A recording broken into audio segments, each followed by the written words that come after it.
Welcome to my channel SMI में आप सभी विद्यार्थियों का स्वागत है। और आज आपके लिए लेकर आ रहे हैं, ठीक है, जीव विज्ञान का टॉपिक है, इसे क्या बोलते हैं, आनुवंशिकता।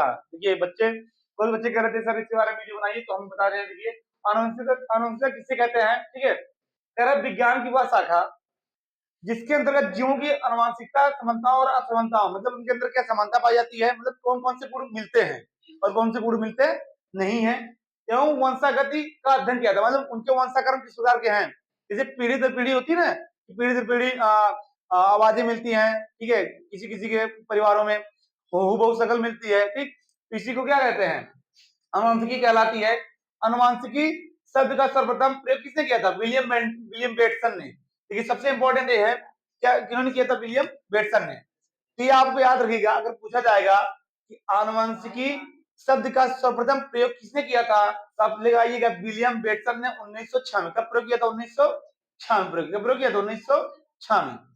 तो मैं बता दूं, कह रहा है कि विज्ञान की वह शाखा जिसके अंतर्गत जीवों की आनुवंशिकता, समानता और असमानताओं, ठीक है, समानता भी होनी चाहिए और असमानता भी होनी चाहिए, का अध्ययन किया जाता है। आनुवंशिकी क्या कहलाती है, अनुवंशिकी, ठीक, यानी विज्ञान की वह शाखा जिसके अंतर्गत जीवों की समानता और असमानताओं का अध्ययन किया जाता है, उन्हें हम आनुवंशिकी कहते हैं। और आनुवंशिकी का सर्वप्रथम जो प्रयोग किया था, विलियम बेटसन ने किया था 1906 में, ठीक, 1906 में किया था। आनुवंशिकता की परिभाषा हो जाएगी। फिर देखिए उसमें अगला टॉपिक दिया गया है, वंशागत लक्षण। क्या होता है वंशागत लक्षण, क्या होता है, ठीक है, तो क्या होता है, जीवों के विभिन्न लक्षण, बाह्य एवं आंतरिक, मतलब बाहर और आंतरिक दोनों प्रकार के जो लक्षण होते हैं, ठीक है, जननिक पदार्थों में स्थित सूचनाओं के, ठीक है, सूचनाओं के ही परिणाम है।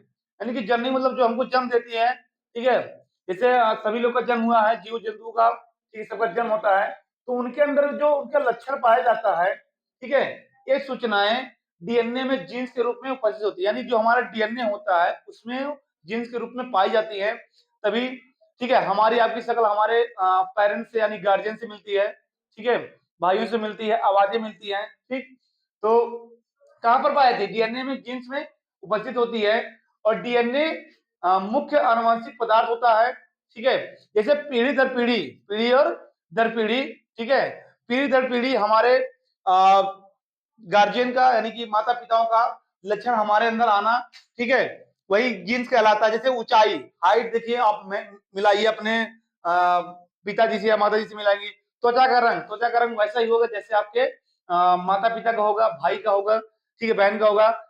और दो प्रकार के कान पल्लो आपके कान जो होंगे, ठीक है, और आंख नाक की बनावट, ठीक है, और चेहरे का जो बनावट होती है, ठीक, और आपकी जो त्वचा का रंग है, ऊंचाई कितनी आपकी है, तो ये सभी क्या होते हैं, ये सभी आपके गार्जियन के डीएनए में, जीन्स में उपस्थित होता है, और इसी के अंतर्गत, ठीक है, आपके अंदर आ जाता है।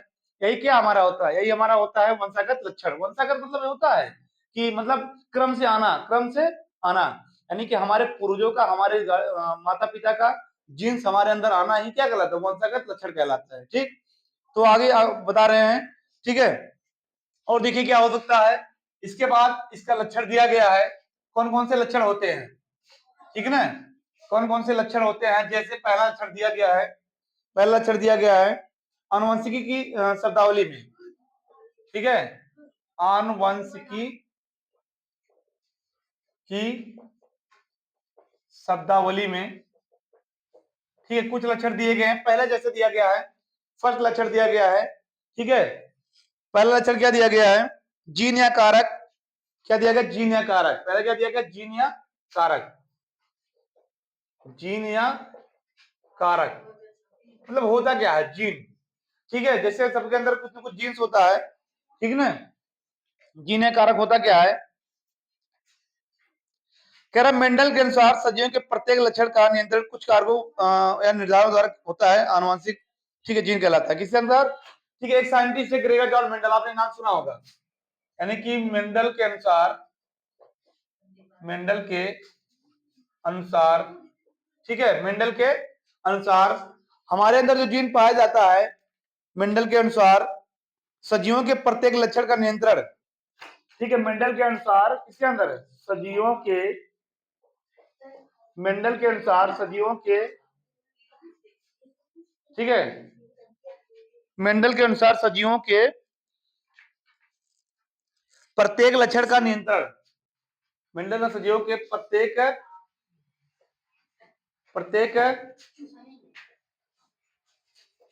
लक्षण का नियंत्रण, मेंडल यानी ग्रेगर और मेंडल के अनुसार सजीवों के प्रत्येक लक्षण का जो नियंत्रण करता है,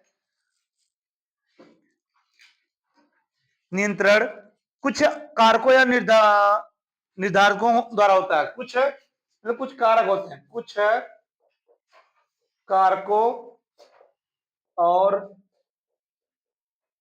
निर्धारकों के आधार पर होता है, के आधार पर होता है। उन्हें हम क्या कहते हैं? जीन या कारक कहते हैं। क्या कहते हैं उन्हें? जीन या कारक क्या कहते हैं? ठीक है। आधुनिक आनुवंशिकी में इन्हीं को, ठीक है, क्या बोलते हैं? आधुनिक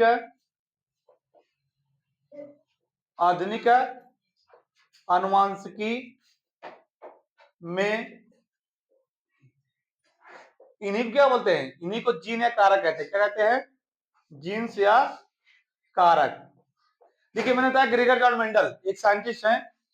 सजीवों के प्रत्येक लक्षण, मतलब उनके जो लक्षण होते हैं का नियंत्रण, मतलब उसको सजीवों का जो लक्षण का नियंत्रण होता है कुछ कारकों और निर्धारकों के आधार पर होता है। कुछ मतलब कारक होते हैं और निर्धारण के आधार पर होता है। आधुनिक आनुवंशिकी इन्हीं को क्या कहते हैं? जीन या लक्षण। क्या बोलते हैं? जीन या जीन भी कहते हैं। क्या कहते हैं? जीन भी कह सकते हैं आप। जीन या कारक। क्या बोलते हैं? जीन या कारक। ठीक, ये पहला टॉपिक है जीन या कारक आनुवंशिक शब्दावली का। ठीक है ना। इसी प्रकार दूसरा दिया गया है। दूसरा क्या होता है? युग्म विकल्पी या एलिलोमार्फ। ठीक है, युग्म विकल्पी या एलोमार्फ होते हैं। क्या बोलते हैं? दूसरा दिया गया है युग्म विकल्पी या, ठीक है, दूसरा टॉपिक दिया गया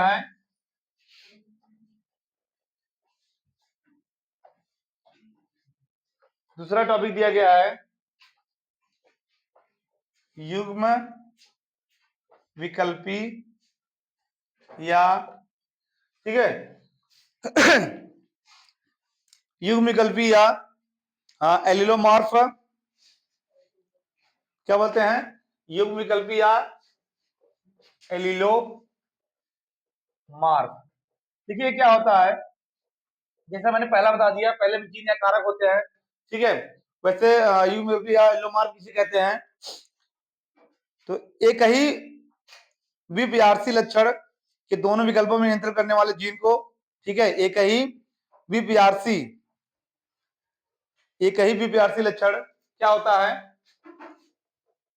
एक ही, थोड़ा बगल होकर बढ़ाते हैं, ठीक है, एक ही विपयार्सी लक्षण, एक ही क्या होता है? विपयार्सी लक्षण,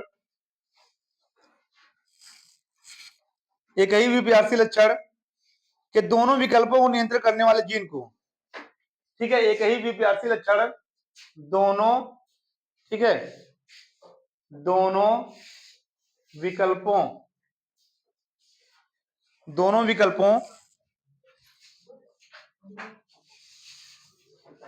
ठीक है, दोनों विकल्पों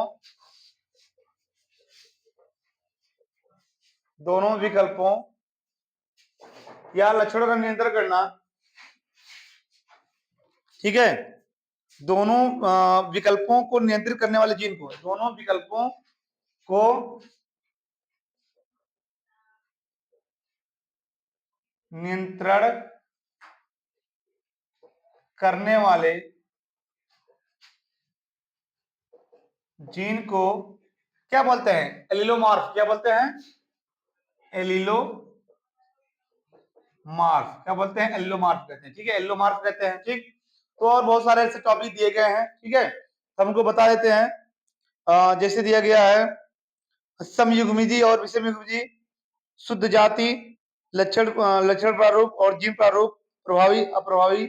ठीक है, ये सभी क्या होते हैं? ये सभी आनुवंशिक के कारण होते हैं। ठीक, तो और वही टॉपिक हम आपको बताएंगे। ठीक है, क्या क्या होता है, और आगे वीडियो अभी लेकर आ रहे हैं। ठीक है, इसके बाद देखते हैं, और इसको अंत तक देखिएगा, कमेंट जरूर करिएगा समझ में नहीं आया। ठीक है, धन्यवाद।